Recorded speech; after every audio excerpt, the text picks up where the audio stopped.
빈내TV 16번째 주제, 그리스도인이 되는 과정을 알고 있니? 많은 그리스도인들이 예수님을 믿기만 하면 천국에 간다고 생각하면서 자신은 예수님을 믿고 있으니 그리스도인이라고 말합니다.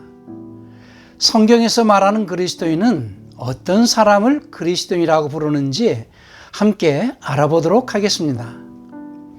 그리스도인이라는 말은 사도행전 11장 26절에 처음 나오는데요. 첫째는 베드로가 마태복음 16장 16절에서 주는 그리스도이시요 살아계신 하나님의 아들이시니다 라고 고백한 것처럼 예수님은 살아계신 하나님의 아들로서 나를 죄에서 구원하시는 그리스도이시니 내가 예수님을 주인님으로 모시겠습니다 라고 고백한 사람이 하나님께 돌아와서 예수님의 이름으로 침례를 받은 자를 그리스도인이라고 말합니다. 그리스도인 되는 과정은 예수님이 하나님의 아들로서 세상을 구원하신 분인 것을 믿고 하나님의 거룩한 부르심에 응답하여 하나님께 돌아온 자가 예수님이 아버지의 말씀에 순종하시겠다는 고백으로 침례를 받으신 것과 같이 예수님의 이름으로 침례를 받은 자를 그리스도인이라고 합니다. 여기서 하나님께로 돌아온다 하는 것은 몸이 교회당에 온 것만을 말하는 것이 아니고 마음이 하나님께로 돌아왔음을 말하는 것이며 그 증표가 바로 11조입니다. 먼저 그리스도인이 되는 과정에서 하나님께로 돌아왔다는 증표인 11조에 대해서 알아보도록 하겠습니다. 말라기 3장 7절을 보시겠습니다.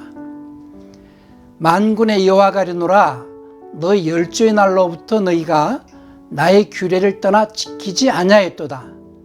그런즉 내게로 돌아오라. 그리하면 나도 너희에게로 돌아가리라 하였더니 너희가 이르기를 우리가 어떻게 하여야 돌아가리까? 라고 이스라엘 사람들이 하나님께 반문을 합니다. 그래서 하나님께서 말라기 3장 8절에서 말씀하시기를 사람이 어찌 하나님의 것을 도적질하겠느냐? 그러나 너희는 나의 것을 도적질하고도 말하기를 우리가 어떻게 주의 것을 도적질하였나이까 하도다. 이는 곧 11조와 헌물이라고 말씀하십니다. 11조는 모세가 시내산에서 율법을 받기 훨씬 이전에 야곱이 자기 형 에서의 칼을 피하여 자기 외삼촌 라반의 집으로 가는 도중에 베델에서 돌베개를 베고 잠을 자다가 꿈에서 복 주시겠다는 하나님을 만납니다. 창세기 28장 13절에서 또 본즉 여호와께서 그 위에 서서 이르시되 나는 여호와니 너희 조부 아브라함의 하나님이요 이삭의 하나님이라 내가 누워있는 땅을 내가 너와 내 자손에게 주리니 내 자손이 땅에 티끌같이 되어 내가 서쪽과 동쪽과 북쪽과 남쪽으로 퍼져나갈지며 땅의 모든 족속이 너와 내 자손으로 말미암아 복을 받으리라. 내가 너와 함께 있어 내가 어디로 가든지 너를 지키며 너를 이끌어 이 땅으로 돌아오게 할지라. 내가 내게 허락한 것을 다 이루기까지 너를 떠나지 아니하리라 하신지라. 그래서 꿈에서 깨어난 야곱이 창세기 28장 22절에서 고백하기를 내가 기둥으로 세운 이 돌이 하나님의 전이 될 것이요 하나님께서 내게 주신 모든 것에서 10분의 1을 내가 반드시 하나님께 드리겠나이다 하였더라 라고 고백을 합니다. 여기에서 11조를 드리겠다라는 것은 내 마음이 내 아버지 이삭이 섬기는 하나님께로 돌아오겠다는 증표로 11조를 드리겠다는 것입니다. 왜냐하면 사람은 물질 있는 곳에 마음이 있기 때문입니다. 예수님께서는 마태복음 6장 21절에서 말씀하시기를 내 보물이 있는 그곳에는 내 마음도 있느니라고 하셨습니다. 그래서 내 마음을 11조에 담아 하나님께로 돌아왔다는 증표로서 11조를 드리는 것입니다. 하나님께서는 보이는 물질을 받으시는 것이 아니라 그 물질 안에 담겨 있는 그 사람의 마음을 받으시는 것입니다.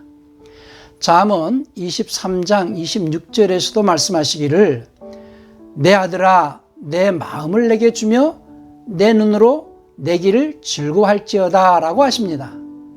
그래서 하나님께서는 말라기 선지자를 통해 11조를 언급하시면서 이스라엘 백성들의 마음이 하나님을 떠났음을 아시고 침례 요한이 등장하기까지 약 400여 년 동안 하나님의 말씀을 드러나는 선지자나 하나님의 백성을 통치하는 왕을 세우지 않으셨습니다.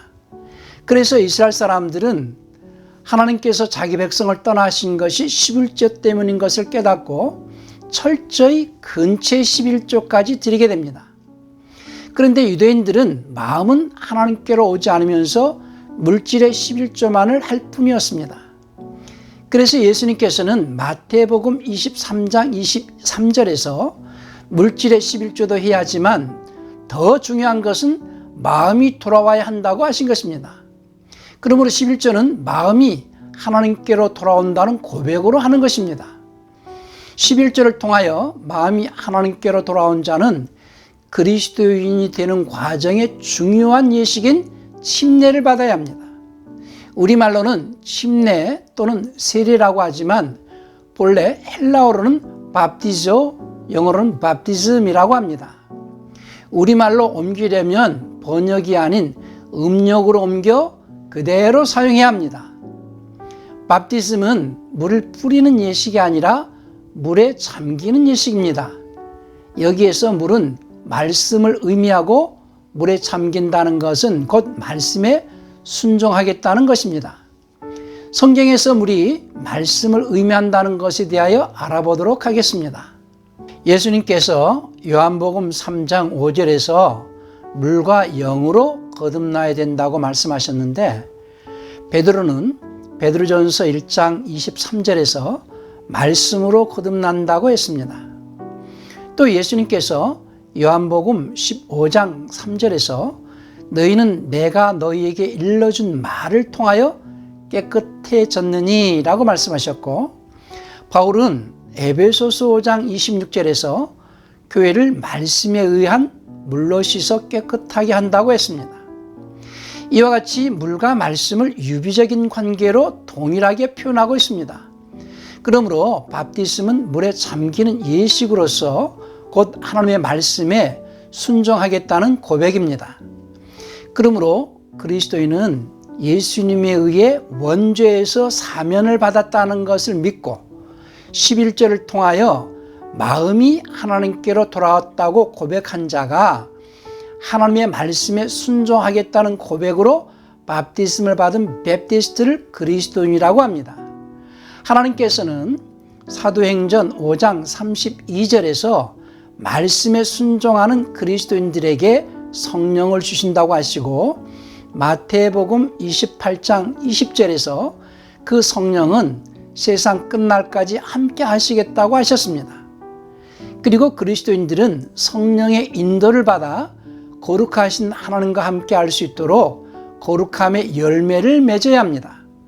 왜냐하면 거룩함이 없이는 하나님을 볼 수 없다고 히브리서 12장 14절에서 말씀하셨기 때문입니다.